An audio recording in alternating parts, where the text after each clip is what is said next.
What's up, Redemption? How you doing? John Hendricks here, as always, for a brand new episode of the Threshing Floor podcast. On this week's episode, we've got a brand new guest for you, as we're sitting down with my friend Luke Marshall, and we're going to be starting a mini-series of podcast episodes that we are going to be doing to review the last full year in Redemption, talking about all of the big changes that happened. And first up on those big changes is exactly what the podcast started with last year. We're going to be talking about rotation and kind of how we feel about that now a year later.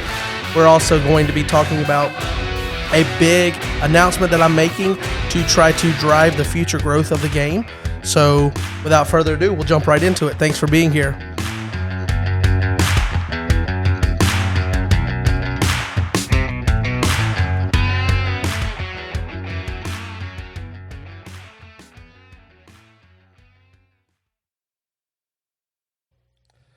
All right. Thank you guys for joining for a new episode of the Threshing Floor podcast. This is going to be episode number 40. So we're over the hill. We've reached episode number 40. We actually are bringing a brand new guest to the podcast. So I'd like to let you know that we are joined by Luke Marshall. How you doing, Luke? Doing great. Thanks for having me on, John. Yes, sir. Thank you for being here. I guess since this is the first time that you've been on, would you like to introduce yourself and maybe talk a little bit about your history with the game for the listeners?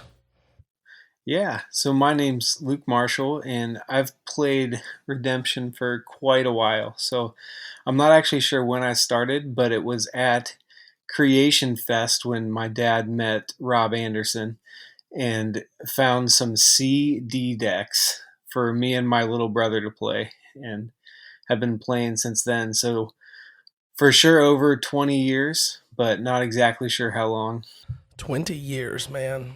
You guys make me feel like I'm just a newborn in swaddling clothes here.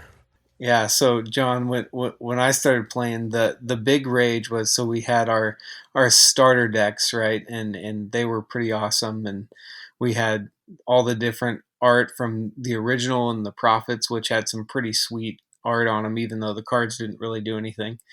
But then I think it was the next year that we had been playing and learning the game, they released Warriors, and oh my goodness, that was unreal. Me and my brother went nuts when we saw all the different angels and demons, and the cards actually had special abilities. It was crazy. Yeah, I bet that was such a fun time going from a basic game of just counting numbers to, oh, now they do stuff. Yeah. And so my dad actually, he brought home, he was on a work trip, and he came home from work the one day after being gone for a while, and he just said, "All right, boys, go get your cards." And we did. And then he bust out this box of Warriors packs that he had found and divided them up, and we all went through them and got to trade and play, and it was a blast. Nice, nice.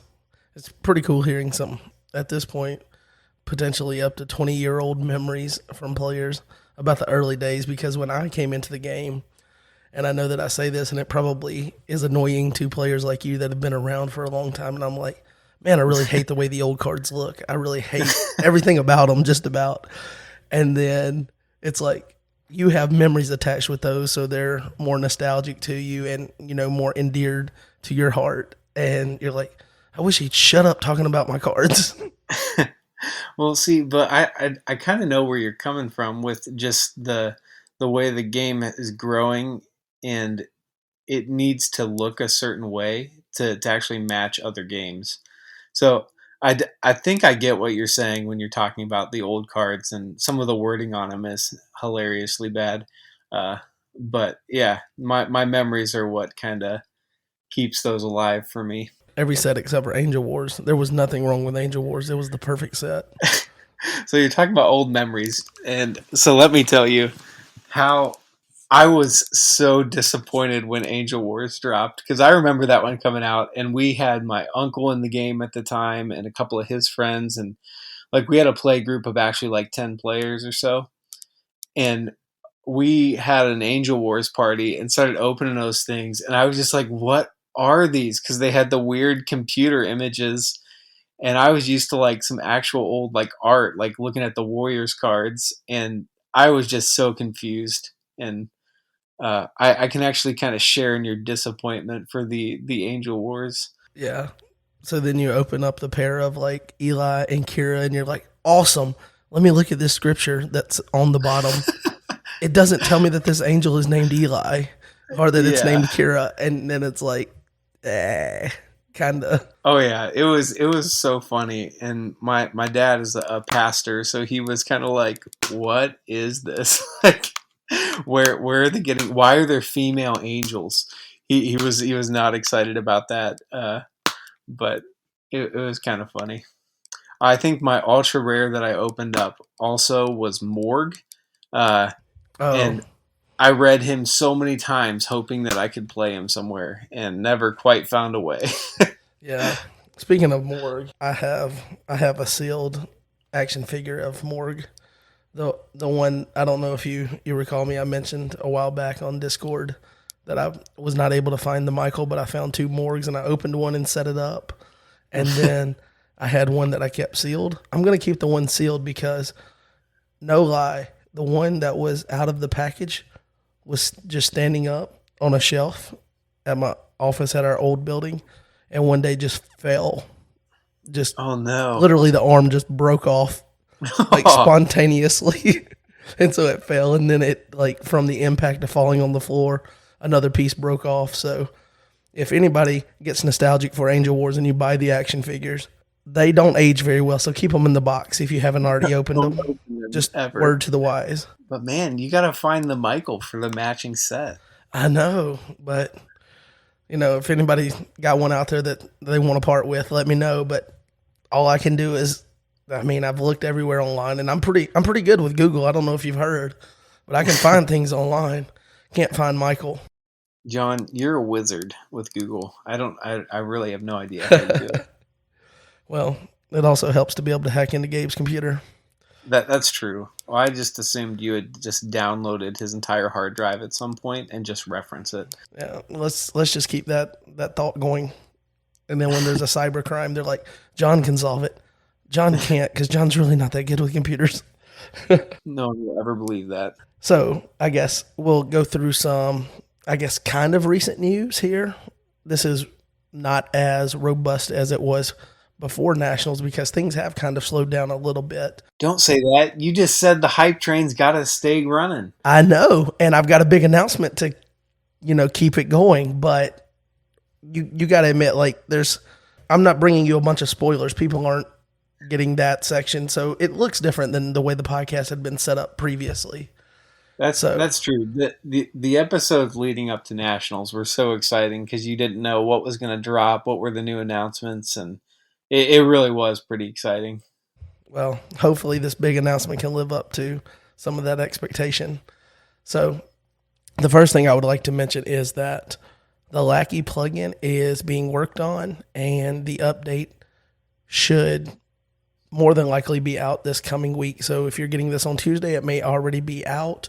We're recording this Saturday morning, actually. So you've got a couple of days in the meantime where it could come out. So it might be out by the time this podcast released, but if not, they're hoping for it to be out this week. So you've got that. And I know everyone's excited to play with the Phase 2 cards.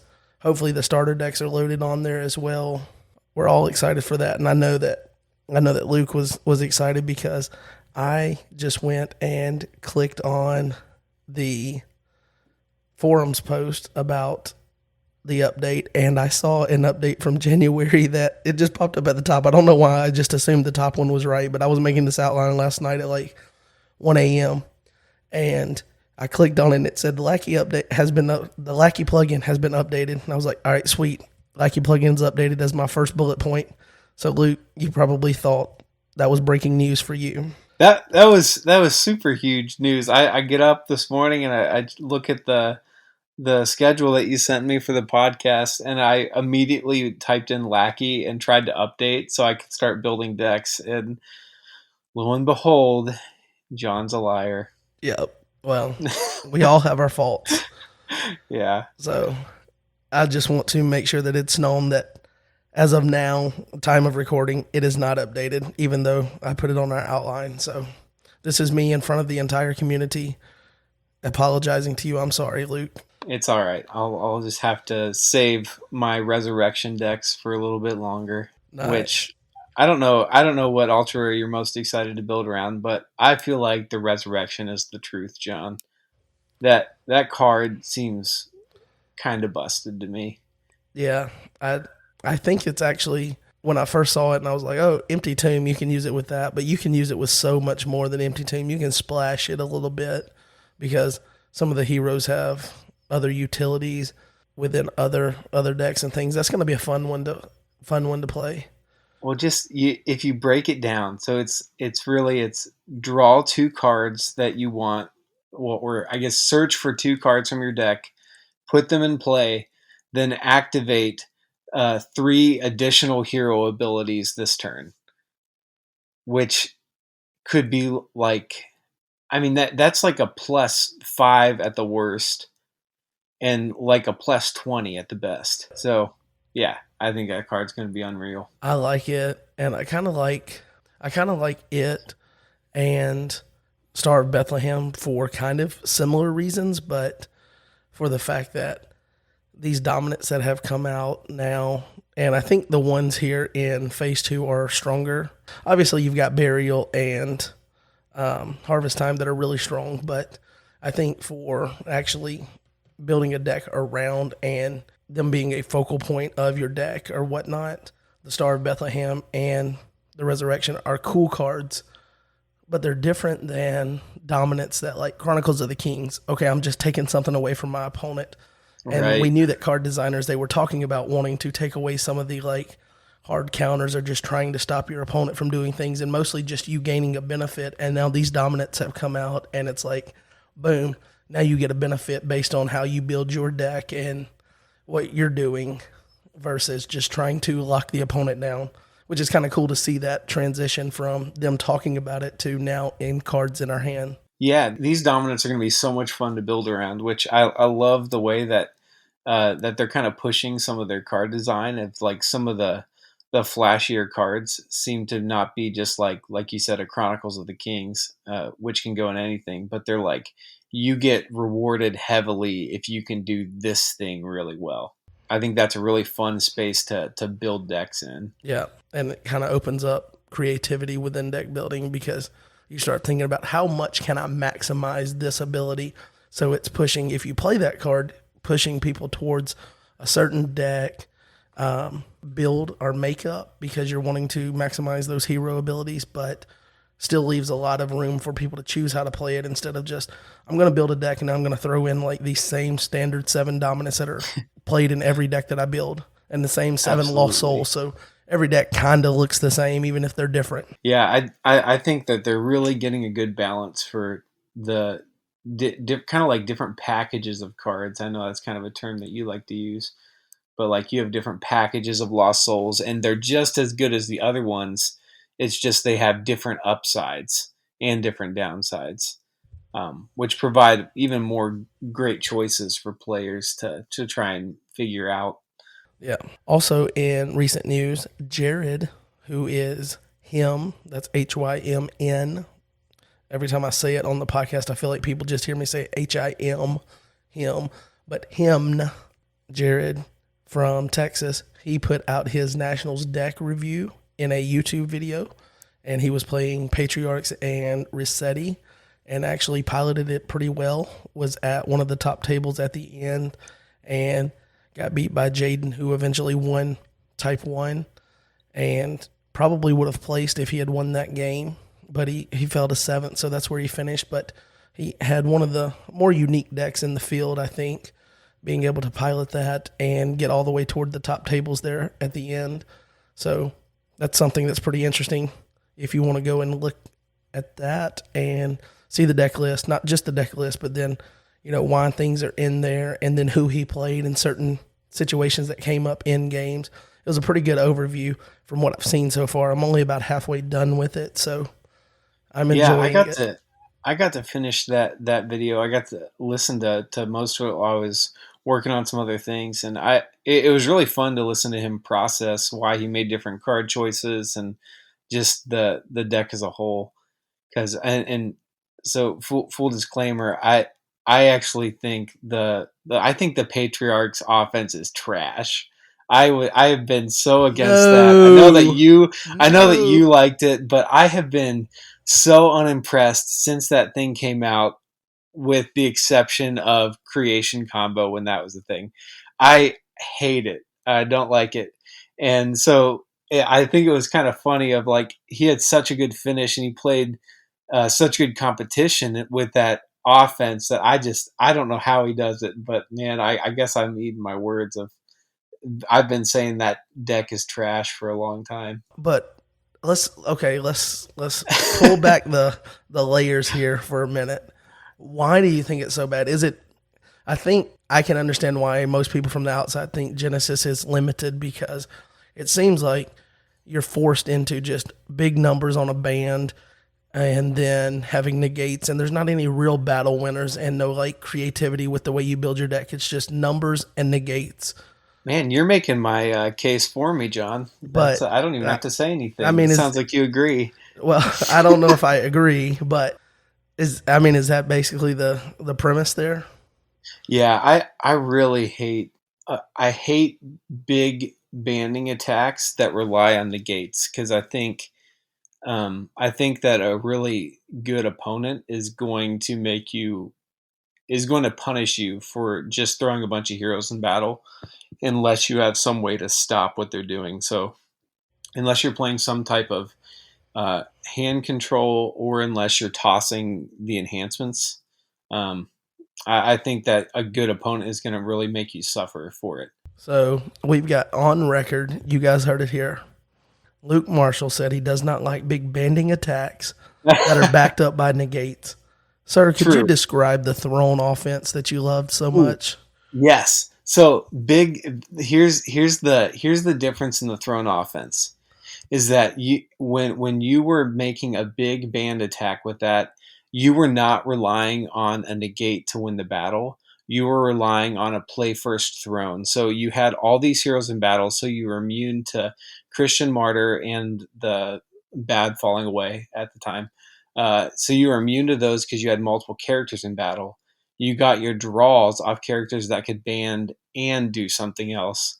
And then instead of having the weakness of banding chains, which is your opponent gets to play the first enhancement, you still got to play the first enhancement, which was the real power of that particular offense. Um, that and also the enhancements that were equipped, so you also got to basically play the first enhancement. So yeah, I think that they're completely different things because you don't get the play first with a lot of the different bands in rotation. Faith of Abraham says you do, but I get what you're saying. 100% agree with you there. I just And then we're back on my original. I hate the Patriarchs. well, I just thought there was an opportunity there to draw a quick comparison and have Luke Marshall on the podcast talking about the Throne offense. So I had to do it. I had to turn over that leaf. I mean, I can't help it. The Throne offense is just the best. Bring back Throne. Well, We need you have Throne, you just have a different ability on Throne, which I'm guessing you're not a big fan of. No, I tried that so much. Unfortunately, in my opinion, the only thing good about that is the star ability. And so without and I can't put a card in my deck for just the star ability unless I'm Jeremy and playing a circus. And I could not figure I could not break that deck. I remember thinking about nationals. I was thinking, I was like, okay, I want to play Numerous of the Stars somehow, but I really want to play like Matthew and Widow. And I was just like, I don't have the code for whatever this thing is. And then ended up playing Jay, and I was like, whoa, he has the code. He's doing this thing. And I couldn't figure it out. So I did not jump on the train. But man, that was so creative. Yeah, it definitely was to force it in there. And you say you can't put a card in your deck just because of the star ability. Um, did you happen to hear last week's podcast, the insane top deck that I had against Jaden? I don't remember. What was it? In teams, they just needed one more rescue, and he was sitting on Angel of the Lord in his hand. So that was basically going to walk in for a soul, and I top decked from Jeremy's circus deck because he had cards in there just for the star ability on the evil characters. Right. Emphatic Incriminators, I believe, is the name. That top deck's a good dominant from hand, and also delivered that sniped it. Oh my goodness, that's disgusting. That ended up giving us a chance to kick it around another turn, and we ended up winning the game. Yeah, delivered star ability is probably one of the best ones, but drawing those two at the same time, that's just unreal. Yeah, but like the fact that I told Jeremy, I was like, stars don't matter. You just got them in the deck because you need stars, and then you get something crazy like that, and you're like, once in a million years. Right. Well, did you notice? I pointed this out to Jaden when I was watching some of the footage from Type 1. He discarded 2 woes with his delivered. Oh man, He did that twice. He did it against I think it was Josh and Jeremy. He got both of their woes with delivered off the top of their deck. that's crazy. Which I feel like that's how you are like that's the plays I need to learn to be able to convert, some more wins. Yeah, well, you could do Star of Bethlehem, and you could do that twice. Ooh, okay. Well, Okay. actually, potentially, I guess 3 times, because you can use Star of Bethlehem twice, right? If you give up your second coming to get it back, or Right. have another way to top deck, because it's a star card, right? So it could Well, potentially be top decked with yeah, can Coming you just Prince take it with the Coming Prince? or Exiles, I guess. Yeah. So that's another, like, I mean, we already talked on it about the dominance and things. It's gonna be so fun to see people actually put that together and start playing it. Like, even when it happens to me, I'm gonna be like, okay, that's pretty cool. Oh yeah. Not I, like Thieves. When Thieves happen to me, I'm just gonna be angry inside because I saw in Booster at Nationals, I was like, the fact that I'm able to do all of these and then just, okay, I take stuff from you and then I band and then I do something else and band. Ugh. yeah. That's not going to be fun being on the other side of that one. These were so good in draft. I remember I was telling people when we did the draft, I think I did a really bad job drafting that day, Same. but I did not take enough offense, so I couldn't actually win many games. But the only games I did win were when I drew my thieves and got to play with my opponent's offense. Though it was amazing. That sounds like a similar strategy I was using. Yeah. I don't recommend the part where you don't take enough offense to win a game on your own, because that's what I did. But man, the thieves were sweet. Yeah, they definitely were fun to play. I just not really looking forward to other people playing them. Yeah. So I guess since we've had kind of this discussion and we included in that was a bit about Throne and whatnot, the next announcement here is the Mr. Classic, and just doing a reminder that it's going to be happening in early 2023, and it will be hosted. I guess we can just say it's going to be hosted by the Chamber Brothers, and it's going to be done in Knoxville at Chris Fashman's church. So let me ask you, are you excited about Mr. Classic? I'm super excited about Mr. Classic. I think the classic format is really fun because it's so unique to what rotation ended up being. It kind of reminds me. I used to really like Magic: The Gathering quite a bit, and one of my favorite things to watch was Legacy in Magic: The Gathering, which was their like really old Eternal format with a lot of broken cards. And I feel like that's what Classic gets to be, is like this format that has all the cards since the beginning, and there's a bunch of broken strategies, so you can see like the limits of what Redemption can do. So I think it'll be a blast. I can't wait to see some high level play with like some players that actually think about winning a Classic tournament again, and then see what they put out, especially with the injection of GOC. That is going to really bust some things in Classic, I think. Yeah, I'm super excited about it. I'm not sure if I'm excited about the fact that apparently I'm going to be put in this like runoff for the community to vote me, Chris Fashman, or Ron Sias into a bottom seed, like whatever the bottom seed is. I guess it's eight man, so they would be 8. So whoever the number one player in, like, based on, body of work in the history of redemption, the game, whoever that number one person is who I potentially, if I get voted into that, have to get beat by. And I'm just going to say get beat by because we know how it's going to go. John, come on. Where's your confidence? I left it in Iowa, man. Oh, no. Come on. I've been playing a ton of Classic. Just shoot me a message. I'll send you over some Classic decks. You got a bunch to choose from.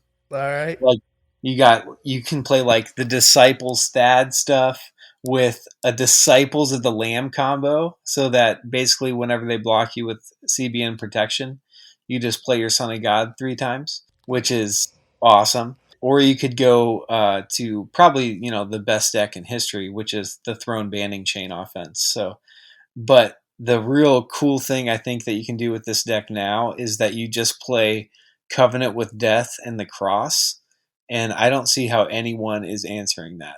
It's just, oh man, that does sound pretty.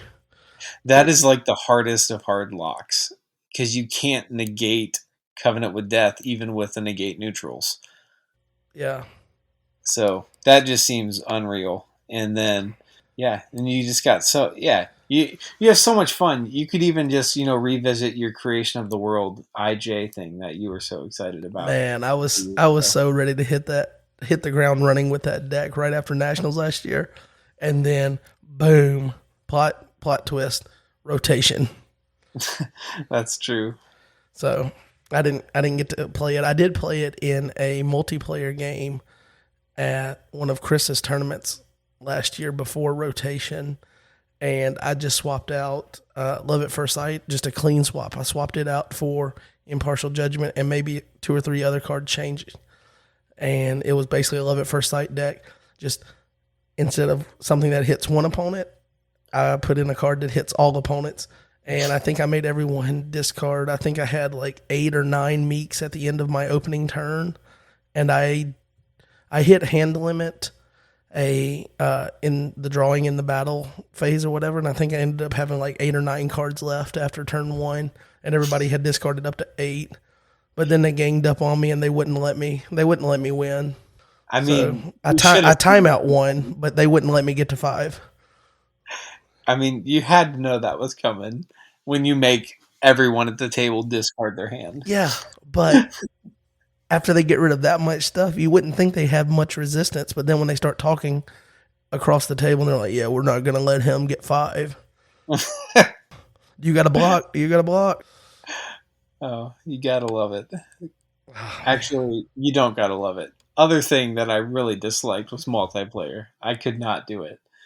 I know there's a lot out there that loved their multi-games, but oh my goodness, I was not a fan. I think multiplayer would have been a fun format when I first came in. Like, the idea of it sounded really fun, but then when you sit down and people play the game a completely different way than they play standard, so it's like, all right, well, I'm gonna give up you don't block basically early on, and it's like if you block someone, now you're the bad guy. Are you not supposed to block? Is that not the point of the game? It's confusing stuff. It's like you broke the bro code, so now they're going to gang up on you. And it's I don't understand the unwritten rules. Somebody's got to write down the unwritten rules so that I know. All I know from that is I saw a video one time that Justin cannot get to 5 or can't get to 7 if he can't get to 1. That's all I know. Yeah, I think one of the main unwritten rules that I'll just tell you now is that if you make everyone discard their hand, they're not going to let you win. Oh, yeah. Well, win outright, I guess. Yeah. I guess that's fair. I'll give you that much. So definitely Mr. Classic is something that I'm really hoping is a big, like, wow kind of unofficial tournament that maybe opens the doors to some other unofficial things in the future.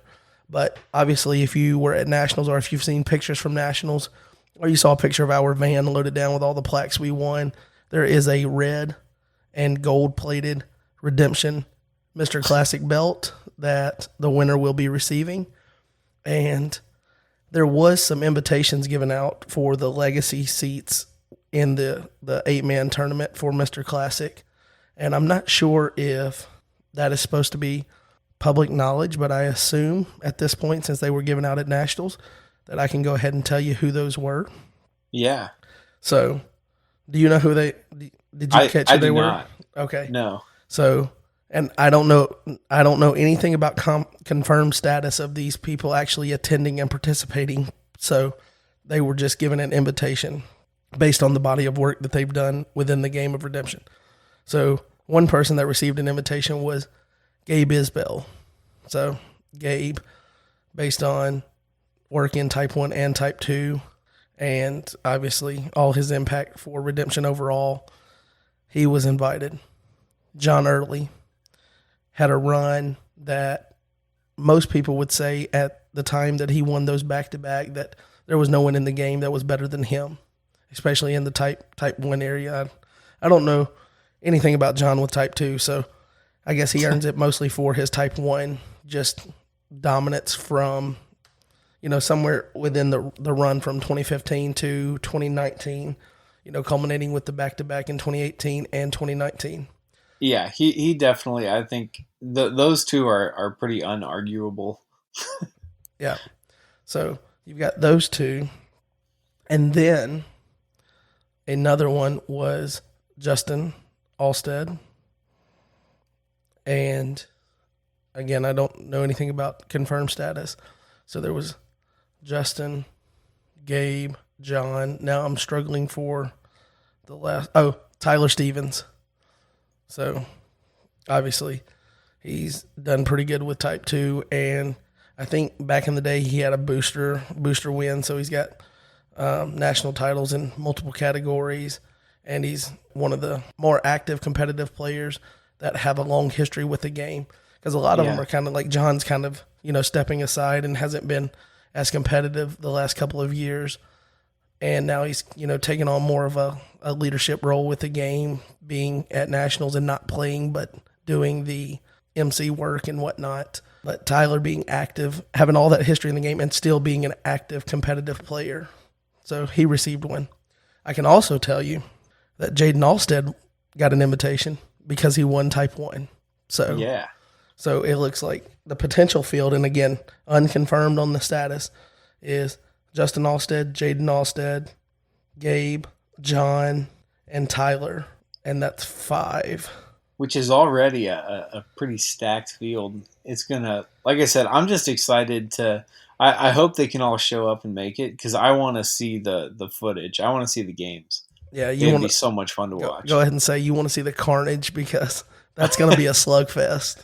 Oh yeah, I want to see them come up with their most broken versions of their strategies, and I mean, I know they're going to play the decks that they come up with well, so you'll just get to see like the best version of these different classic decks being brought against other Carnage, as you put it.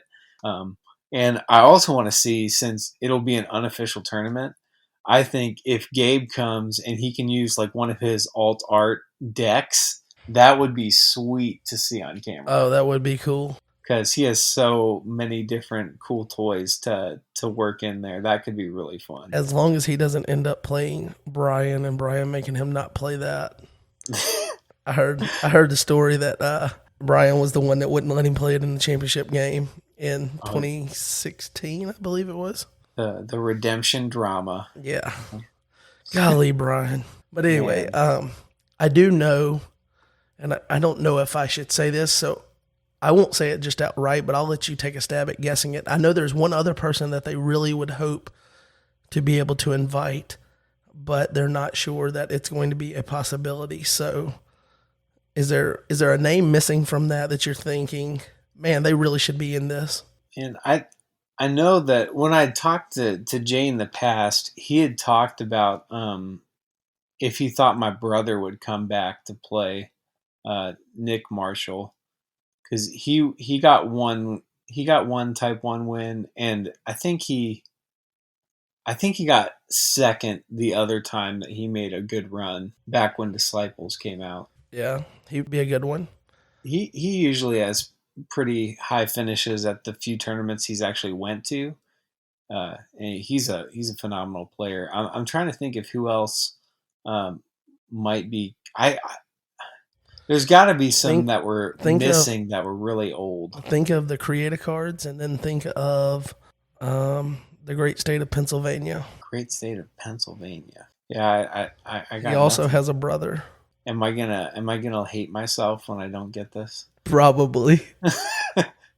Like, there's no way I should miss this. I mean, you might hate yourself. Jay might hate me because I don't know if this is all information he wanted shared at this point. But and this isn't the huge announcement, guys. This is just us, spitballing here and talking about who potentially is making up Mr. Classic because we're trying to build the hype towards that event. I think he's created a card in the game. Oh, come on. With custom artwork. Artwork that was commissioned for his Create-A card. That was Noah's Ark, right? That was one, but that was not a Create-A card. Oh, it wasn't a Create-A. Shoot, I don't know. Are you going to tell me? Some people play this card in Patriarchs. It's just fun to keep toying with you because if it's a Patriarchs card, I've probably never seen it. So let's dual alignment. Dual alignment, man. When you figure this out, I think you're probably going to be upset that you didn't get it. I need to the listeners are probably screaming at you on who this is. Hosted the 2020 national tournament. That was the COVID tournament that moved last minute. Wait, so you mean it was the one I was at? Yeah. Who hosted that tournament? Oh gosh. Come on, Luke. I feel like I'm hoping that you don't have enough time for this part and you can just cut all this out. No, I'm probably going to leave this. This is pure gold. Save me the shame. His name starts with a J because everybody that's good at Redemption, like 90% of them, their name starts with J.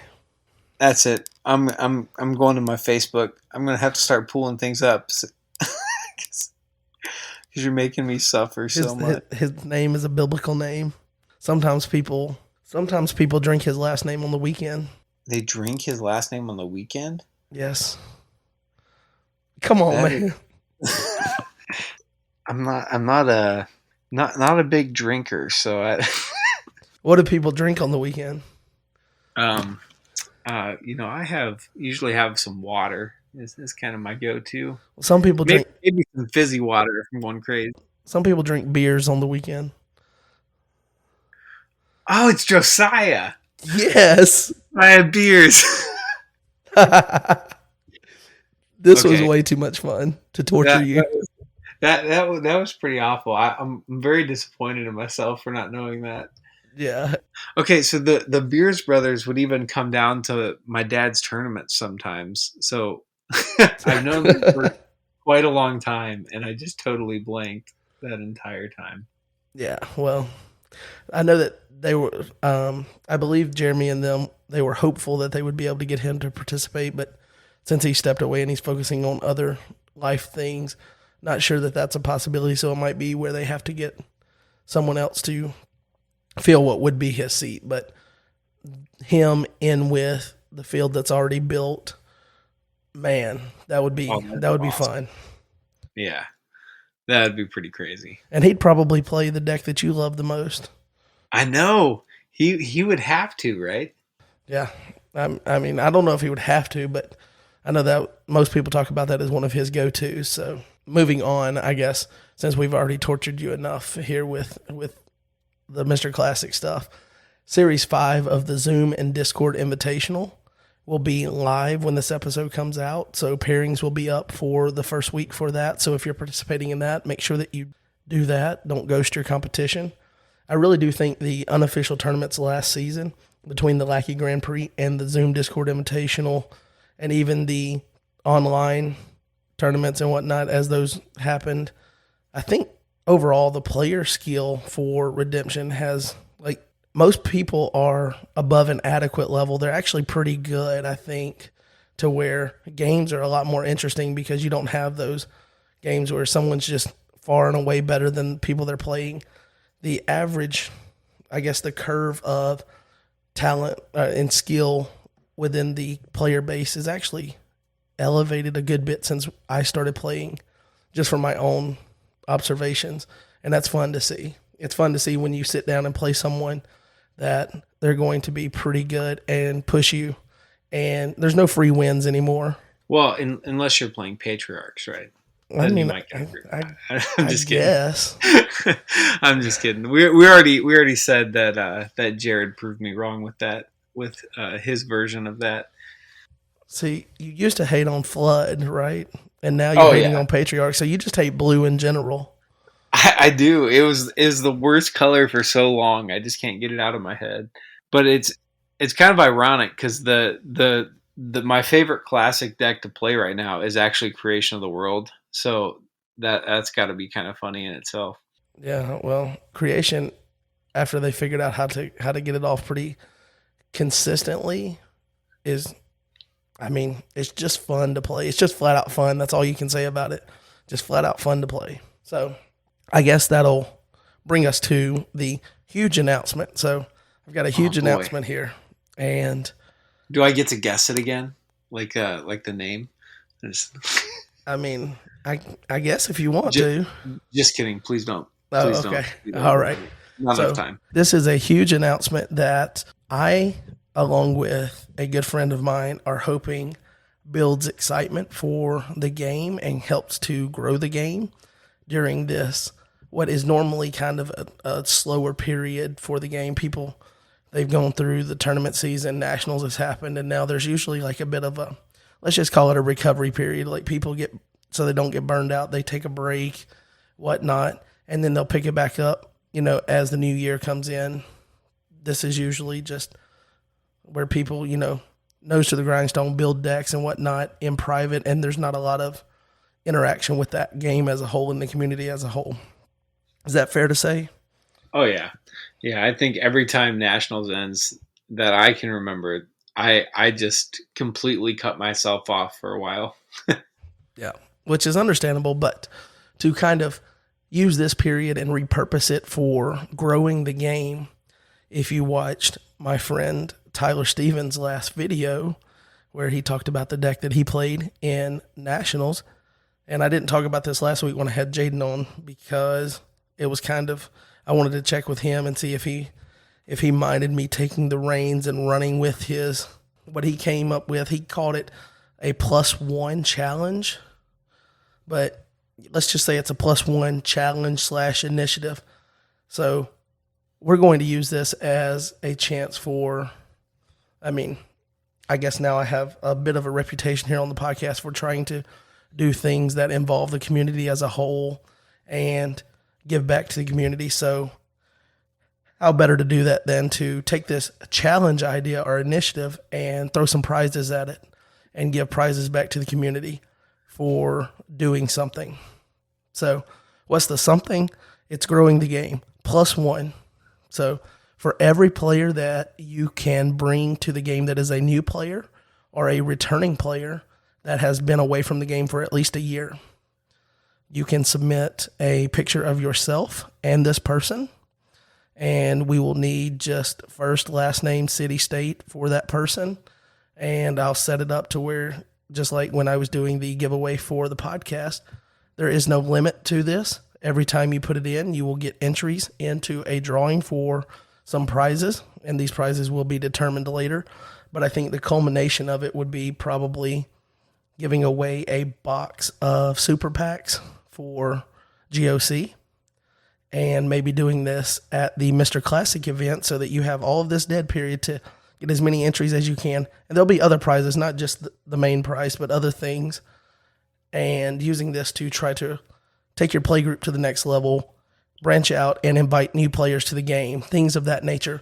So for every person that you can bring in that is a new player to the game, and we're obviously going to be using the honor policy here a little bit, because if you have a play group that people don't know about, that don't know the individual players in your player group, sure, you could send me 10 pictures of you with 10 different people that are already playing the game. And if you're going to do that, I can't stop you from doing that. But that's not what we're trying to do. We're trying to do this to grow the game because Redemption is uniquely set up right now, I think, for growing and being able to resonate with new players, especially with the new starter decks on the horizon, the newest set coming out that looks good. And you could buy that and build decks from GOC with just the latest set and be as competitive as you've ever been able to with a set playing against people that have access to the full card pool. If you just buy into GOC, I think you can build a competitive deck where you can go and win tournament games. Absolutely. I think it's just a great time for the game right now to bring new players in and grow that. We just saw a resurgence at Nationals in numbers, but I'm not super satisfied with that because I know that it can be better. It can be more fun. It can be even more engaging. And I'd like to see that and push towards that. So that's why we are doing this, and we're calling it the +1 initiative. And I think that the ultimate prize or whatever we choose to be, if it's that box of super packs, whatever the top prize is, will be locked unless we get 30 unique participants. So 30 different people send us a picture. Boom. Now that top prize is unlocked for whoever's going to win with having the most entries. I think that this sounds awesome, John. It's because especially with the new starter decks coming out, like I think people were already excited to get to teach people with those because the gameplay with just those two decks is so fun. Yep. And so I think that this is being even more incentive to actually like to take pictures and show the Redemption community that we're getting other people in the game. This is awesome. Yep, and think about the montage at the end of this with all the pictures that we have. Be able to build that out and say, boom, this is what happened after Nationals. After we had a resurgence at Nationals, this is how many we grew the game by. Yeah, and then being able to, I mean, yeah, that's just another thing that kind of builds into the Mr. Classic event and like being able to do a huge announcement and a prize pool of, like you're saying, with like a video of all the different people that are getting into the game. Yeah, it just Absolutely. getting some more fuel for the hype train early in the year, right? Yeah, I told you we can't let the hype train die. We got to keep it going. So, I mean, what better way to, if we all care about the game and want the game to grow, to use this time? We were already probably going to use these starter decks to try to bring new people in. Now you just get incentivized for it. You get a reward for it based on, if your name gets drawn when we do the drawing, and you can have as many entries. There is no limit. If one person has 50 new players start, they're getting 50 entries into this. So, I mean, all it does is push players, and obviously you're going to see the ones that are more dedicated to reaching out and starting play groups. It's kind of like myself and my buddy Brad that's been on the podcast. He hasn't been on in a while because of life things, keeping him busy and being a youth pastor over the summer. I'm sure people that are in ministry understand exactly how that goes. But he and I are starting a fall small group at the church where we are opening up. We're just going to be there every Sunday, and we've got our cards, and we're sitting there willing to teach people and using that as an opportunity to at least give people the chance to come in the door and ask about it or sit down and want to play. We've got a couple of the new starter decks and using that to potentially teach. We've got all the IJ stuff that I've been saving, buying boxes of phase 1 and phase 2 with all that back filler to be able to make starter decks to give out. So we were already doing this, and I was already hoping to use this dead period as kind of a time to grow the game. And then I saw Tyler do that on his video, and I was like, there's something to that. And so I reached out to him, and he was all on board. And he was like, all right, yeah, I'd like to go in with you on this and support this. And boom. So shout out to Tyler for, coming up with the idea. And this is just me, being the, I guess, Redemption hype man to take it and run with it. Haha, funny fat man running, but here we go. So, I mean, I'd love to see this game grow to where, like, it's not a wow that we had 54 players in Type 1. Like, what about 154 players? I mean, absolutely. The only way you get there is by going out of the norm, doing something that you don't normally do. And instead of using this period to recuperate from the, the tournament season that we just had, using it to, okay, not be super competitive, but be, teaching the game to people and be sharing the game with other people. And I think now is just the game set up perfectly for growing. And I'd like to see it go towards that. So that's why we're doing the +1 initiative. It's going to be awesome. Are you going to be able to win? Can you win it, John, if you post enough pictures? I would venture to say that I will not win it. But I feel like if you're the one if you're teaching a bunch of people, I feel like you got to be able to enter your own name, right? I mean, you said it was potentially some GOC super packs. Yeah. You're telling me that somebody might open a blue Gabriel out of this, the Ultra Rare Plus Gabriel. And I've got one, and that is the most beautiful card that's in a set in Redemption history. I'm going to go ahead and say it. In a set, not a promo. Number one. I think so. It looks that cool. It is sweet. I give it to you. I think you're onto something too with like the blue haze. That looks so good on Redemption cards for some reason. Yeah. So which I had to make sure to bring it up. Speaking of a blue haze, did you find your 2018 Son of God yet? I have not, but no. I did have John early reach out to me and let me know that he has one available if I want to give him some more money. And I just can't, I can't risk my marriage right now after what I spent at Nationals. That's probably smart. Well, I had to let you know it's not available, but just so you know, I also have one, and it is beautiful. Nice. That thing would have made an awesome foil promo. Like if we were doing foils back then with the blue. Yeah. Maybe they'll release one in the future that's a foil. I don't know, maybe.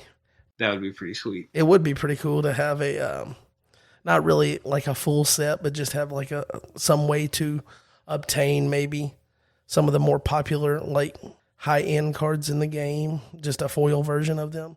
Something that you don't have to have these because they don't have a different ability, but just have like kind of a chase card for players or whatnot. Because now that I've almost finished the chase on the winter promos, I got to have something else to chase. That's crazy that you tracked them all down this fast. Well, I was kind of jabbing at you because I have one, but man, I have only a handful of those things, and you tracked down all but one of them. Yeah. That's pretty nuts. I wouldn't say that it was super hard. It was just trying to balance out. Like, of course you can go out and you can find them and you can pay whatever someone's asking, but to do it and find them and do it over time and space it out to where you're not spending too much too quickly or whatnot and you're balancing it. I thought it would take me probably another year beyond what it has. So I am so like relieved that I only have one left. And if it takes me a year or two to finally get that one, that'll be fine because I know that they're out there, they're available. It's a lot different than like if you're sitting and you're waiting for a reason to buy the first 2016 and you're like, but then I'm going to have to get all three of them and they're super rare. And then you just think about the price point and it's like, So having those done and just needing one from 2018, I feel like that's a more like easily obtained thing. So the light is definitely shining from the end of the tunnel. That is good. The beautiful blue haze shining light. That is the 2018 Son of God. Yeah. I guess before we transition here to the main topic, which is going to be kind of setting the stage for the next couple of episodes for the podcast, I would like to mention that we are sponsored, as always. I guess since whenever we started being sponsored, I don't know what that date was, but Covenant Games. And you guys saw John with his things from Covenant Games at National. So if you're enjoying the podcast, make sure you check out the website, find some way to support him. And as he grows that business and hopefully brings more products to the market, make sure you're staying on top of that. Hopefully we can get him to bring in some custom cool things. Like I've been pushing for him to talk to Rob to get the official Redemption card back and make custom sleeves that look like the back of the Redemption cards. Oh, that'd be awesome. I think that'd be cool. So everyone just bombard him with messages telling him he should do that. And after we get our first project done, then we can start on the next project. So, but definitely want to thank him for sponsoring the podcast, and make sure you check out Covenant Games for sealed product and for other family fun games. So, to talk about the next couple of episodes that the podcast is going to have, this is either going to be 3 or 4 episodes. I'm not really sure yet, but I want to do kind of a year in review for Redemption since we've come through Nationals now. And last year was a big year. The game went through so many changes and in such a short amount of time as well. I mean, think about it. Nationals happened with the Love at First Sight combo. People were upset about that. And we thought, oh, we're going to get an errata afterwards to fix Love at First Sight. We got that. But then on top of that, we got, boom, here's rotation. Boom, here's a reserve rule access change to where you can't access it the first round. Boom, now you're doing a random method to decide who goes first, not doing lost soul count. And then shortly after that, phase 1 comes out and they're like, oh, this Widow and Life in the Sun. And then they're like, boom, 4 activation rule limit. And so a lot of changes happened. And so we've come through a competitive tournament season. And now I just want to take time and look back on those and see how they affected the game state as a whole and what people think about them now that they've been implemented for the better part of a full season. So we'll do this kind of full circle. The podcast started with rotation, where I had a few friends on and we talked about the impact of rotation. And now we'll revisit that topic. And I'll ask you, Luke, how did you feel when rotation, like you first heard that rotation might be a thing that was coming? How did you feel then? And then how did you feel when you knew it was announced as an official change? Yeah, I was really against rotation being a thing. I was so I was kind of scared that a lot of players would get pushed out of the game, like older players, and I was also really just kind of bummed because I felt like a lot of my collection was instantly devalued, and I've always been as I've been playing the game, I would always trade my older cards, like the older staples that I knew people needed to be able to get some of the new cards that I needed to play that year. And so I had a really negative reaction to rotation coming out. Yeah. I remember when I met you for the first time, you came to, I think it was Tennessee State Tournament. Yeah. In 2021. So last year. And I ended up playing you, and we were talking during the game and a little bit afterwards because you had brought in a bunch of cards because you had some other people with you. You were showing the game too. And I remember you had this rolling thing. It looked like for a lawyer to carry files or something in, and you had it filled with binders with your redemption cards. And the subject came up of rotation. And I remember like leaving there, I was like, I forget who I mentioned it to. I might have been on the phone with Brad, and I was like, yeah, I met one of the guys that, placed at Nationals, because I think you came in, third the year before at Nationals, and I was like, I met him. I was like, one of the Marshall brothers, and he assumed that it was your brother that had won, and I was like, no, it was the other brother that came in. I guess you were known as the other brother in this conversation. In Redemption, I feel like I've always been the other brother because I have never been able to beat Nick in a tournament. So I guess that's fair. But I was like, so the guy that came in third, I played him. It was a good game and all. I was like, but that dude was not thrilled hearing about rotation being a possibility. And that was just when it was just being talked about. And maybe the leadership group knew that it was happening and coming down after Nationals at that time, but it was not known to the community that it was going to be official.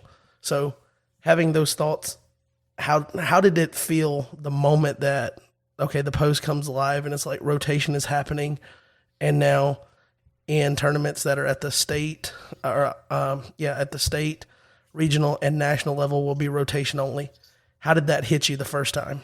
Yeah, I was just really bummed because I mean, like one of the things that I always loved doing was I would get to make it out to some like a state or a regional tournament, like with a couple new friends that I'd showed the game to, and I'd been able to do that for the past 10 years of I didn't usually make it to nationals, but I would get to make it to like one big tournament every couple of years, and it was pretty fun. And one of the ways I could do that was I had so many old cards, and those strategies were so good. I could literally just hand my friends like, "Hey, this is just a straight up like this is a fully competitive deck," and I could give 2 to 3 of my friends all a top tier strategy, and be able to take them to the tournament with me. Uh, and so then being like, oh crap, like the all of those decks that I used to hand out to my friends that were top tier are now not going to be allowed to be played at big tournaments. So yeah, I was really bummed out. But I will say I liked I appreciated the way that they announced it, because I understood why they felt like it needed to happen for the sake of growing the game and learning the game for new players. I thought they announced it well, at least, even though it didn't stop me from being really bummed about it. Yeah. I guess I'm almost completely opposite of you, to where like when it was announced, I was like pumping and punching the sky. I was like, yeah, it's finally here. Rotation, we're here. And I was so excited. I was like, no more ugly cards. No more ugly cards with the writing over the picture. I was so excited.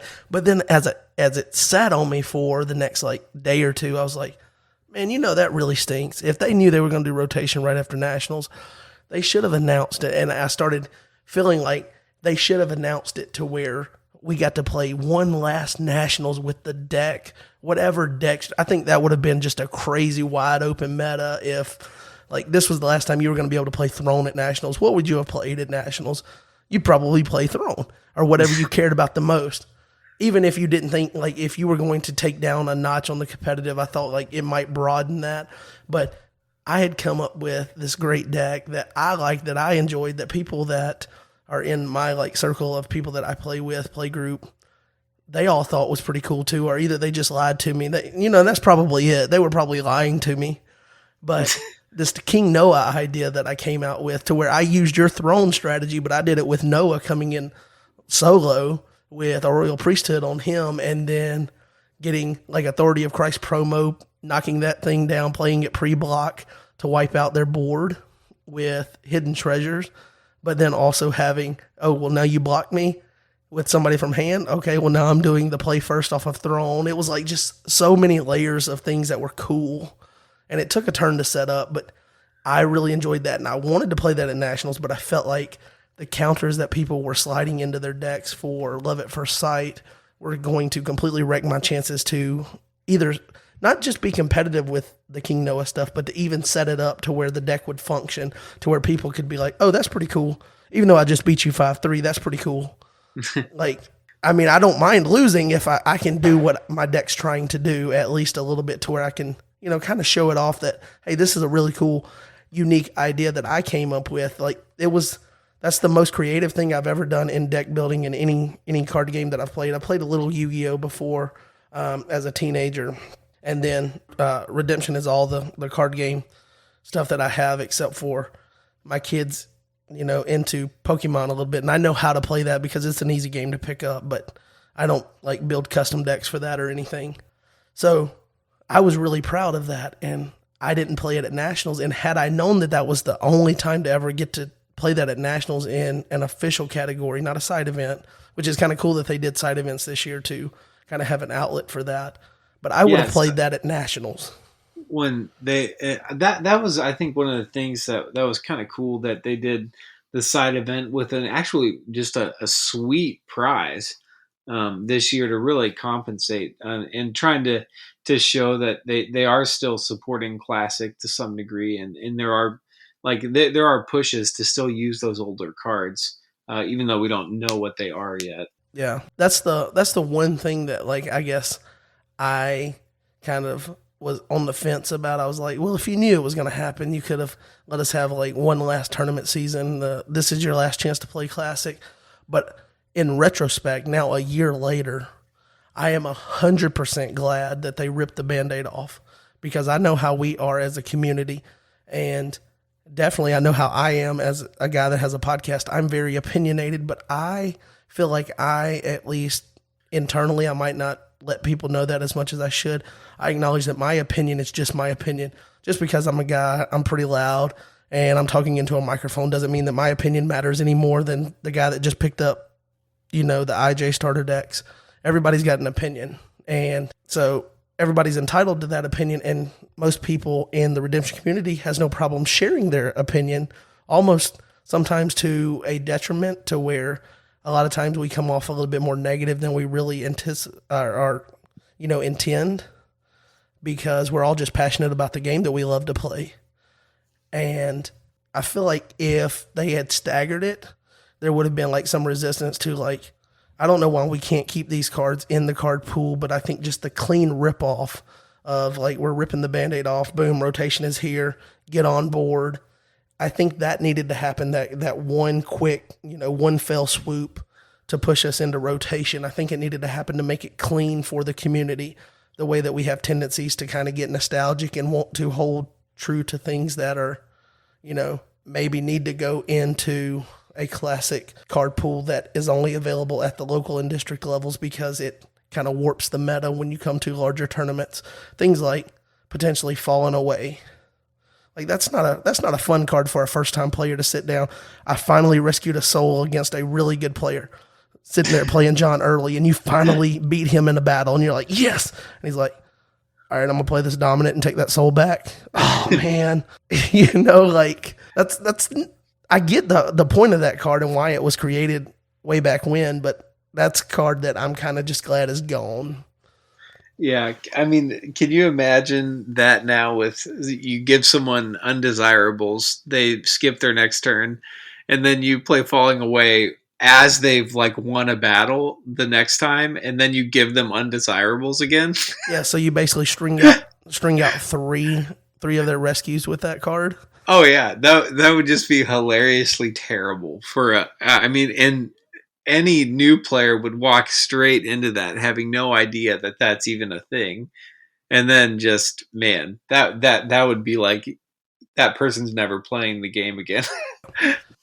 I guess after talking about the way that it was announced and kind of revisiting that, now that we've gone through a tournament season to where you had your state, regional, and national tournament only use the rotation format, what do you think is the impact of rotation on the competitive game and how it plays differently than classic? Well, I mean, I just think it's great. I feel like I love the fact that rotation feels like a completely different game to me than classic does, which I think is really fun. It provides, those two formats have such distance in my mind now, that they're a different play experience. So rotation has really, I think, done a great job of bringing back the battle phase of the game, which I don't feel like has been there for a long time, because there were so many CBN ways to win the battle, and I don't think that is as prevalent now. Like, you actually have some back and forth play with some negates, and some different battle winners, and needing to choose the right times to attack. So yeah, I think the rotation has been extremely positive for gameplay. I also think the rules being cleaned up over this past year have been huge. You mentioned a lot of those at the beginning, um, but even the I think another one that I was really glad it was brought back and enforced was the time limits for turns. I think that those type of things just let the game be more fun to play, because everyone was more conscious about playing fast, about getting through their turns. And yeah, I think the game's trajectory right now is just all up, and I love seeing that. I think as game design, it is playing better than it ever has before. So, in review of the last year and what has transpired in the game, you think it was the right call for the game to do rotation, and then you think the timing was the right time to do it? Yeah, absolutely on both. I think rotation, like I said, I didn't like it, but I think they were right that it needed to happen. Um, and because for the sake of new players joining the game. I think a lot of the look of the older cards was a real negative if someone liked games and then were trying to play Redemption. It was a negative because of some of the design choices at the beginning for someone that cares about game design, or that plays a lot of games. And so I think it was completely the right decision to shift things into this. Hey, this is a new card face, and it looks really sharp, and um, all of those things. So yeah, I think it was completely the right decision. Now looking back on it, um, and I think it'll be just so much better teaching new people as they're joining Redemption Yeah. that this is the primary format. I think it's kind of cool that we're talking about this on the heels of me making the announcement of the Plus One initiative, trying to grow the game. And part of the reason that it's so fun to, or the idea, because we haven't started our small group where we're trying to teach, but I know that we did the Royal Rangers thing with the IJ starter decks last summer, I believe it was, or maybe last spring, where Chris Fashman came down, Tyler Stevens came up, and we did in Alabama a Royal Rangers demo, and we showed it. And I just think like now with you give us the new starter decks, you give us the fact that the game is rotated, so we can kind of talk about a smaller card pool that they can get involved with, and just how that experience of teaching the game will compare to when me and Brad start this small group at church starting Sunday, which when you hear this is such weird timing, but when you hear this on Tuesday, it will be this past Sunday that we did the first one.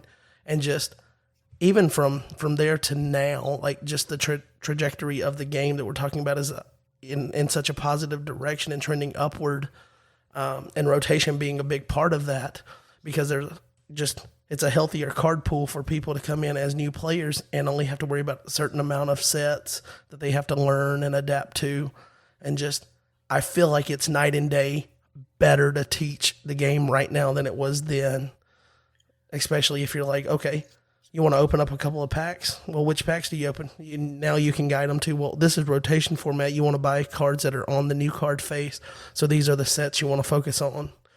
And I think all of that is just, it's happened in the last year, a lot of it, but I think it started with the leadership team saying, all right, now's the time to push the initiative for the game to get ready for the next, I guess, life cycle. And yeah. I'm so glad that they did that. And I couldn't be more excited to try to teach players and bring players into the game with all of that. So like when we're showing a deck, all the cards match now. That's the biggest thing. If I pull out a competitive deck that I've played, and now every card looks similar, you might have full art and things like that, but those are just wow factors.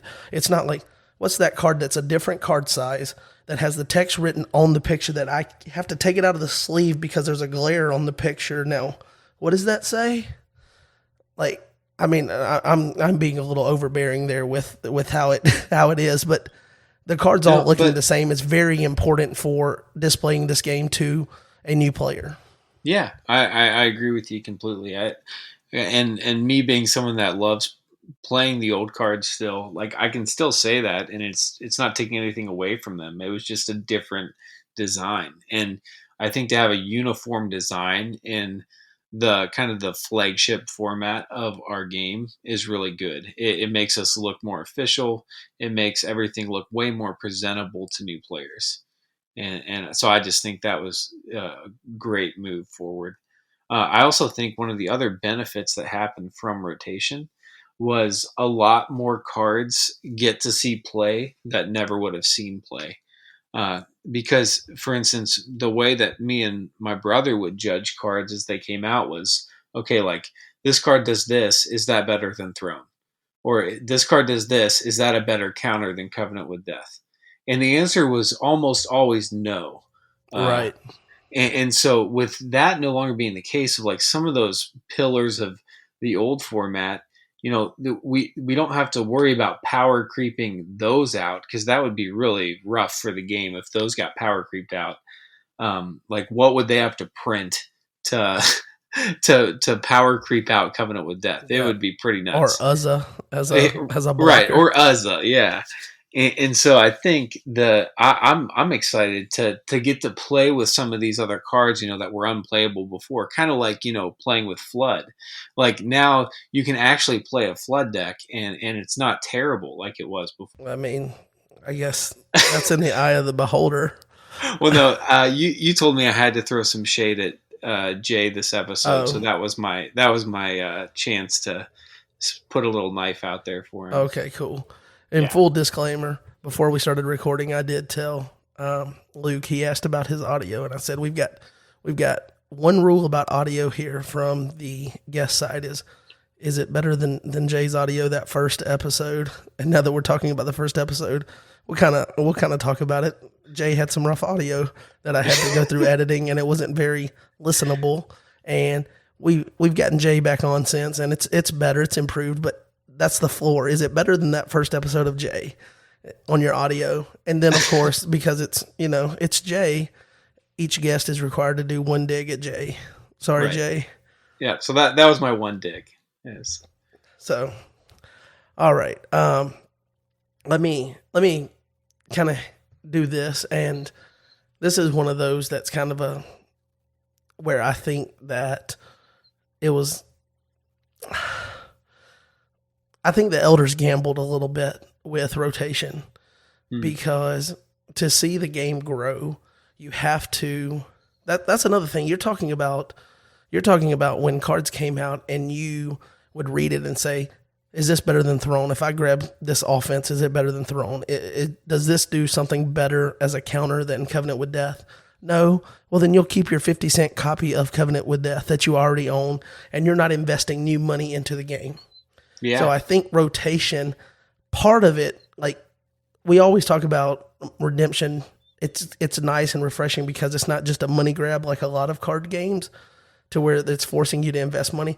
But redemption still requires players to buy in and invest in the game for there to be a future for the game. And like when Rob set up his table at Nationals, if he sits there, he sets up and he's sitting there and he's willing to sell new starter decks, new GOC Phase 2 boxes, and no one goes up there to buy them, then what does that say about the future of the game?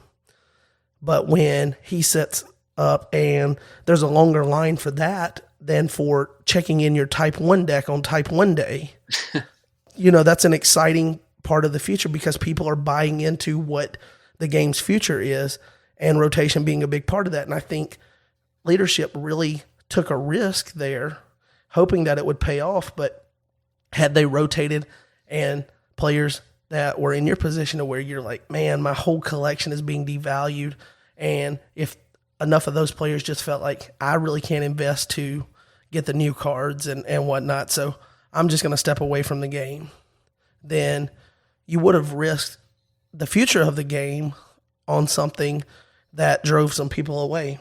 But I think what they saw was that what they were offering in return was worth the risk, is what it seemed like. Yeah, I think they absolutely. were so confident in the new design that they were taking with the way cards function and with the way that they look, that they were like, this will be worth it. Even if we lose a few along the way, we'll gain more. And I do think that is what is seeming to happen. And it'll be really interesting to see to see if we keep getting that boost and that upward trajectory, which I think that we will, because I think they're really doing a great job with the creativity in the game right now. Yeah. And I was definitely, that's where I was leading with that point, is it definitely paid off, and I'm glad that they did that. But it's nice to see that big picture they were focusing on this is what is needed for the game to grow, and we're not going to let kind of what the game was or the history of the game hold us back from doing that to create a healthier game state to bring new players in. And I'm just like, I guess I'm thoroughly impressed with the game state that they've created for bringing new players in. And I know that we just went through, and we'll talk about that with some of our other year in review episodes, about the fact that we just came through another quote unquote combo meta. But that's beside the point when you can take the game and the game is in a state where you can show it to new players and get them excited about it. And wanting to invest in their own card collection and whatnot. And I think that it's almost easier to have new players that are willing to buy into those cards, and existing players have bought into it. And part of the benefit of rotation and all of that is brought to light by the fact that we as a community have bought in and supported the game to where the game is growing, to where 18 extra cards got added to GOC. We've got new starter decks. When all I heard when I first came in the game was, until IJ sells out, Rob's not even going to consider starter decks. Well, guess what? That is not true. It turns out to not be true. So redemption, and I know that he doesn't make a ton of money off redemption versus what money he puts back into it, but it seems like it's sustaining itself to where there is a big picture future. Like, we've got Chris and Tyler talking about 3 sets from now. Yeah. Like, to know that the future of the game is being planned and whatnot, it makes it a lot easier for us to, as players, to buy into what the game is right now, knowing where it's going. But it could have been completely the opposite if players had not bought into the changes that leadership was making for the game.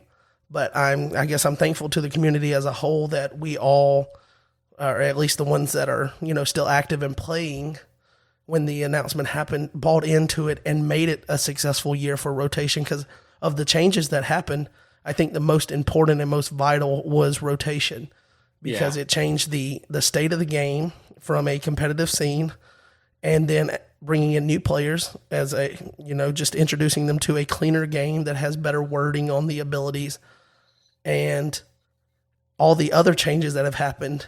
Really, like, they're definitely important for the game, but they don't have the broad impact, just a broad stroke impact of, okay, we're doing rotation, new card face forward. I'm glad that the risk was definitely worth the reward, and that the community bought in as a whole to make it successful. Yeah, absolutely. And I feel like the only thing left to do now is to probably get rid of Widow or errata her, because I feel like that was the only thing from really making this national tournament like completely unexpected, as far, or like maybe completely an open field. Because I do feel like the interaction of being able to draw 12 a turn is too good to do from your territory. So hopefully they can. Hopefully the action is taken on that soon, and we can see the rotation truly come back into what it was, which was a very different feel from the classic meta game. Yeah, which I definitely understand what you're saying, and we all as players acknowledge that slightly aggressive deck strategies are always probably going to be the vast majority of decks, just because the way the game is set up, you can only win with your offense. Your defense is only to allow your offense to win the game. So it's already like the game's set up to be skewed toward offense, and people are just leaning into that when they build their deck. But plus 12 is in a turn from territory is a little much. And I will say, while we're kind of talking about that and keeping the card pool clean, I really like what they did with Endless Treasures, if they're going to do an errata, to where after a year, you've had time to swap your copy of Endless Treasure to the new wording. The old wording will not be a legal card for play. Yeah. At some point, I don't know when the official, like, boom, now it's not official.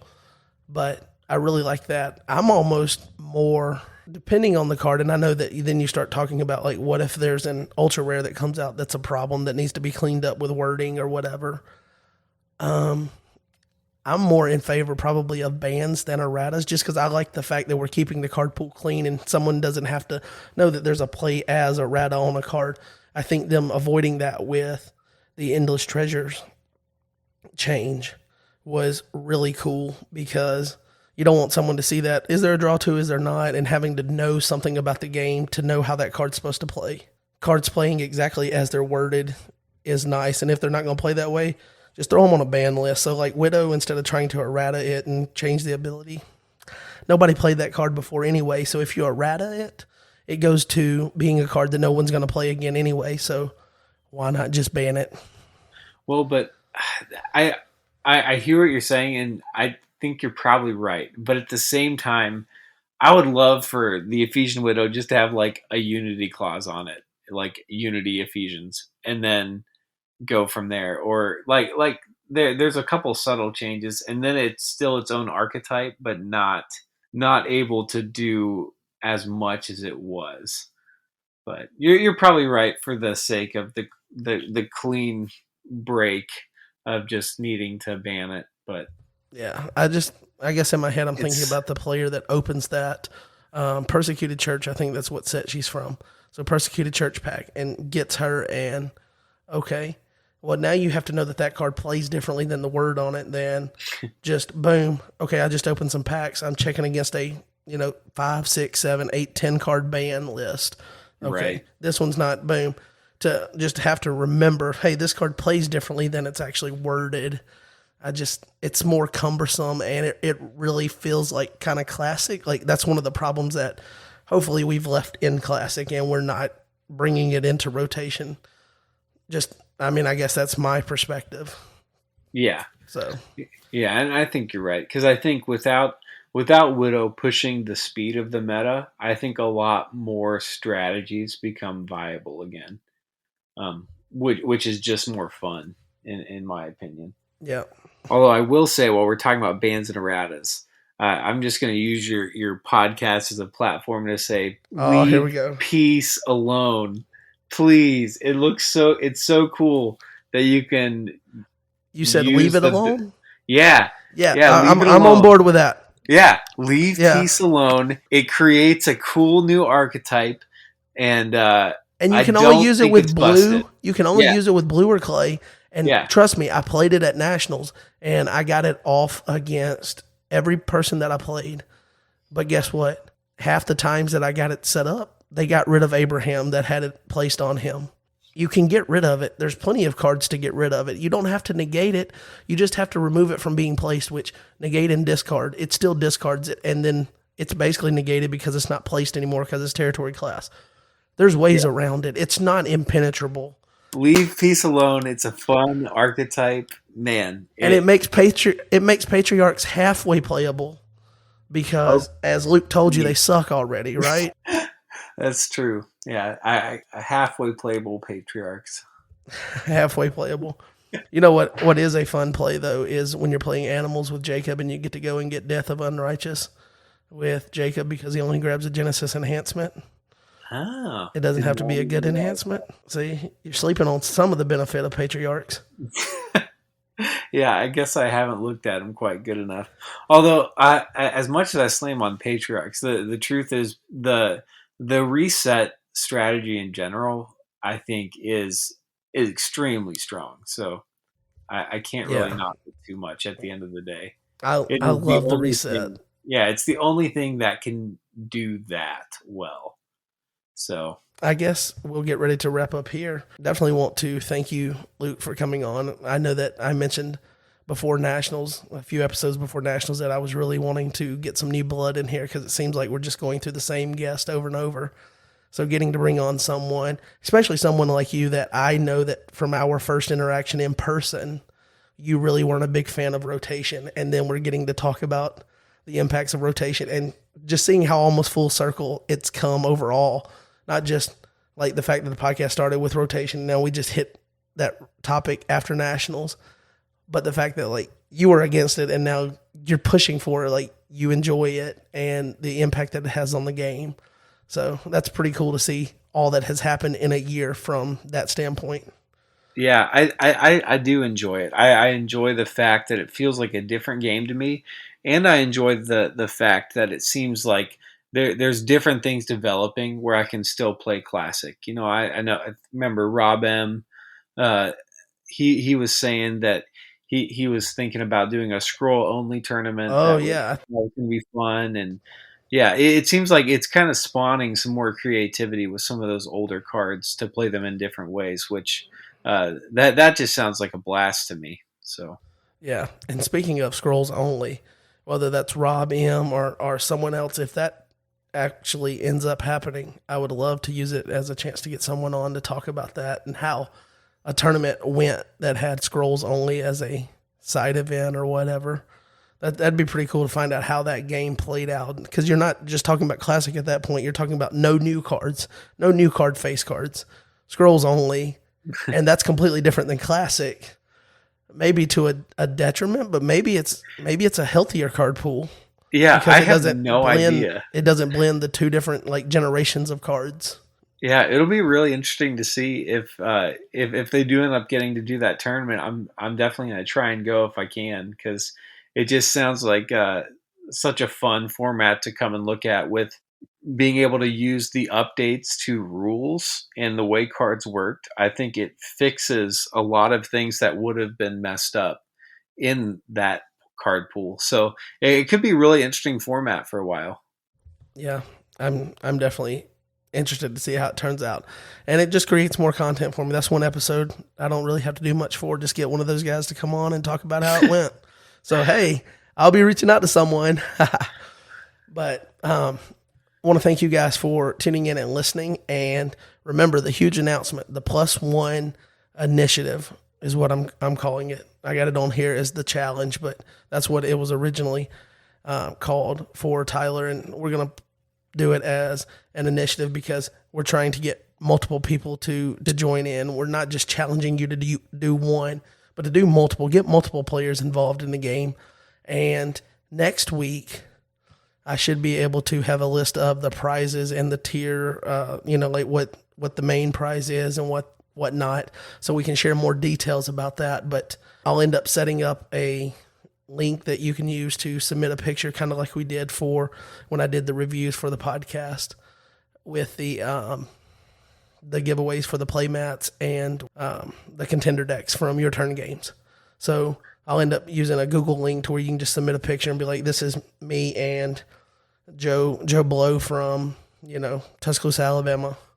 All right, boom. And then we'll write that down so no one else can claim Joe Blow as their player, just to kind of help us, have a little bit of integrity with the tracking. And then we can also use that to see, okay, even across, maybe we didn't get 30 unique participants. Maybe we got, 15 unique participants, but we still grew the game by like 45 players or something. Because what's really cool, and I meant to do this earlier when we were first talking about it, but if I go on my computer right now, I'll do this right now just to case in point. What's really exciting about the game is that you can see it on Facebook in the Lion's Den Facebook group that we have for Redemption, but also here on Discord. Go to the Introduce Yourself. We had someone started playing in 2019. This is a Royal Rangers person. Yesterday at 8:44 p.m. Yesterday at 8:22 p.m., someone that started playing in 2022 from Iowa City. And then on August 9th, this is someone that I guess started playing in 2005. Here's somebody playing 2000. So there's a lot of players that are returning to the game after more than a year off, which is what we're talking about. And then we've got players that just started within the last year or are brand new. On 8/6, someone that years ago is what they put, Christian S. from Temple, Texas. You've got John G. from Chattanooga, just found out about the game on August 2nd. On August 1st, Clint B., never played but interested in learning, from Marion, Illinois. And you just scroll up and you look, and it's like every other day or, a handful of days, there's someone joining the Discord. So players are coming into the game. And now if we just focus on that and, try to increase that amount and have a strategic approach to it, to where we're trying to get everyone involved with at least just reaching out to one person, then we can grow the game to where it's not just an increase for just one nationals that we think is the best nationals ever, that had all the hype leading up to it, that we had, 100 and right around 100 attendance. But we can make that a norm, and then we can keep shooting for higher numbers. And that's what I'm excited about, to see like the future of the game grow. And I think it's set up strategically to do that. So make sure that you, if you have any chance to reach out and share the game with someone, take the time to do that. And maybe you win a box of super packs. Who knows? Yeah, I'm excited to start teaching more people. and getting to be a part of the challenge. I love a good giveaway. There's nothing like getting to put your name in a hat and have someone pull it out. So Yeah, I feel like I've been that like giveaway person, or at least trying to involve the community in something bigger than like ourselves since I've been involved in the game, because I've done like the Christmas card swap for 2 years now, and I guess we'll do it this year as well. But you've got that, and then we did the giveaway with the podcast earlier in the year, and at some point when we hit a year mark, I mean that just sounds like another giveaway, right? absolutely. I don't know what we can rope our sponsors at Covenant Games into giving away, but when we hit that year mark, we're gonna have to do something since we did something so big for 6 months. So, I mean, Covenant Games, don't they have a bunch of they have a bunch of extras of those national promos sitting around? So maybe they should part with a few of those. yeah, that'd be pretty cool. Give away a King of Tyrus foil. Oh yeah, Yeah. that'd be awesome. Well, thank you again, Luke, for joining. Thank you guys for listening, and we'll go ahead and call it here. Thank you so much for having me on, John. Yes, sir. Talk to you later. Peace.